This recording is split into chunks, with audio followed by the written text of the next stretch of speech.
It was the year 399 BCE, and Athens stood at the crossroads of certainty and doubt. The philosopher walked among them, asking questions that no one dared to ask before. But what began as simple inquiry would soon become something far more dangerous. The young men of Athens gathered, their minds hungry for something beyond tradition. Among them was Plato, who would carry this questioning spirit to new heights. And yet, even Plato's certainty would eventually crack under the weight of doubt. By 273 BCE, the academy had transformed into something Plato never intended. Arcesilaus stood before his students, arguing that knowledge itself was impossible. His words echoed through marble halls. "We can know nothing with certainty." The air grew thick with tension as traditional philosophers listened in horror. Meanwhile, in the hills of Elis, a different kind of doubt was taking shape. Pyrrho taught that appearances deceive us, that reality is unknowable. His students watched in wonder as he demonstrated the unreliability of perception. The world saw a tower, but Pyrrho saw only shifting appearances. His companion Timon would carry these radical ideas across the ancient world, but the skeptics faced enemies on all sides. Dogmatists who saw them as dangerous. The Stoics called them destroyers of truth. The Epicureans dismissed them as confused. Yet the skeptics pressed on, arguing that doubt was the path to peace.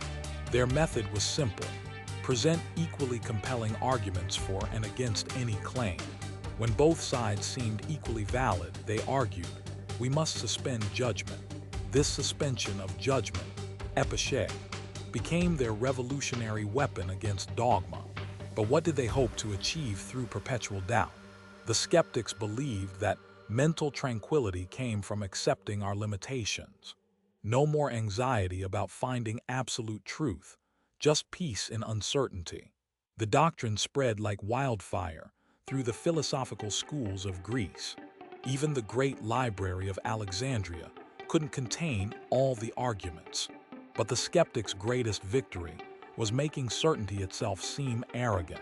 They asked, how can anyone claim to know the unknowable?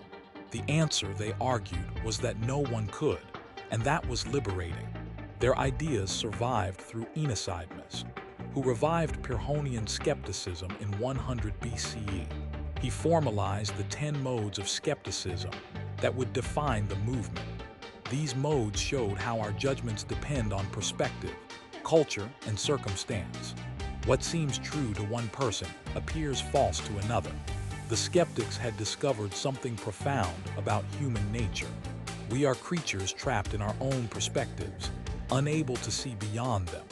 This realization didn't lead to despair. It led to a different kind of wisdom, the wisdom of knowing what we cannot know. Sextus Empiricus would later codify these ideas in his influential works. His writings survived when so much else was lost to time. The skeptics had won a victory that would echo through centuries. They showed that questioning authority wasn't just acceptable, it was essential. Their legacy lives on in every scientist who questions established theories, in every philosopher who admits the limits of human knowledge. The skeptics taught us that wisdom begins with intellectual humility.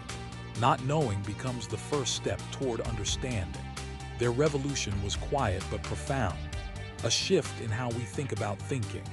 They showed us that certainty is often the enemy of truth, that the most dangerous people are those who claim to know everything, and that true wisdom lies in embracing our fundamental uncertainty. The skeptics of ancient Greece gave us a gift, the courage to doubt, to question everything, even the questions themselves. Their legacy reminds us that the search for truth is never-ending. And perhaps that's the most human thing of all, our endless quest for understanding.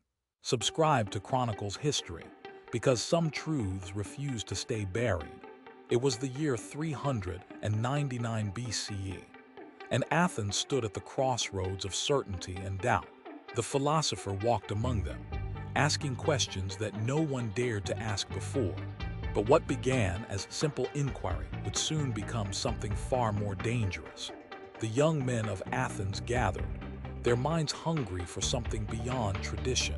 Among them was Plato, who would carry this questioning spirit to new heights. And yet, even Plato's certainty would eventually crack under the weight of doubt.